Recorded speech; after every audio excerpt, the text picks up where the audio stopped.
Israël aujourd'hui, par sa politique de prise en otage des populations, par sa politique d'assassinat non pas ciblé, mais d'assassinat tout court, par sa politique d'enfermement de tout un peuple dans un territoire extrêmement limité, Israël est en train d'accomplir, de se rendre coupable de ces crimes qui ont été définis pour la première fois à Nuremberg en 1946, il se rend coupable de crimes de guerre.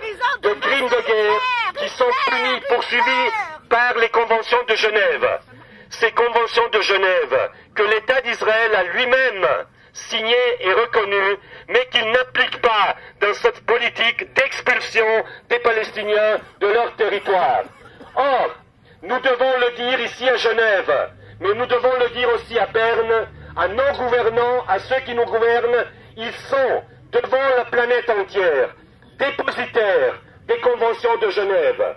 Aujourd'hui, le Conseil fédéral de la Suisse et la ministre des Affaires étrangères, Madame Micheline Calmiret, sont en train de ne pas accomplir ce qu'ils doivent faire, c'est-à-dire rendre Israël coupable de crimes de guerre et le condamner, lui rappeler qu'il est en train d'enfreindre les conventions de Genève qu'il a lui-même signées. Or, ce gouvernement suisse ne le fait pas aujourd'hui.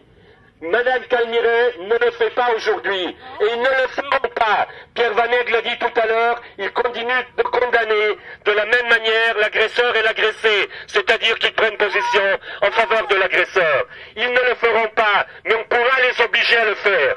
Pour les obliger à le faire, il faut multiplier ce que nous sommes en train de faire ici aujourd'hui, ce que nous avons déjà fait ensemble, par milliers, sans que la presse en dise un mot lundi passé, et ce que nous allons faire samedi prochain à 14 h à Berne pour une manifestation nationale qui demande à notre gouvernement, au gouvernement de la Suisse, de condamner Israël, qui demande au gouvernement de la Suisse de faire valoir le respect des conventions de Genève et de mettre un terme à la collaboration militaire, économique et de fait à la couverture politique des crimes israéliens de la Suisse avec les crimes israéliens. Donc, cette semaine, faites toutes et tous le nécessaire pour que samedi à Berne, nous soyons des dizaines de milliers pour dire non à cette politique, pour dire non à l'expulsion des Palestiniens. Merci.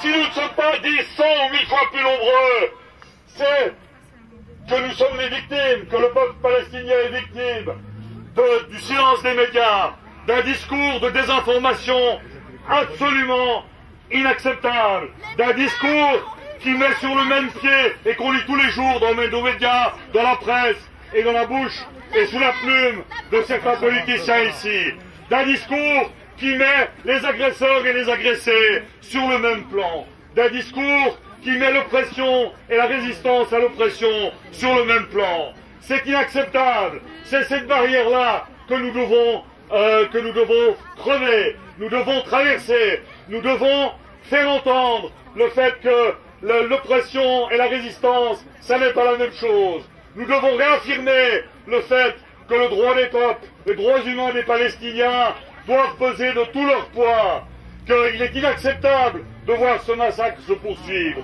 Nous devons, de notre point de vue de Suisse, je suis suisse, dénoncer nos autorités complices qui mettent sur le même plan la résistance palestinienne et l'agression, l'oppression, l'occupation et le terrorisme d'État israélien. Bravo!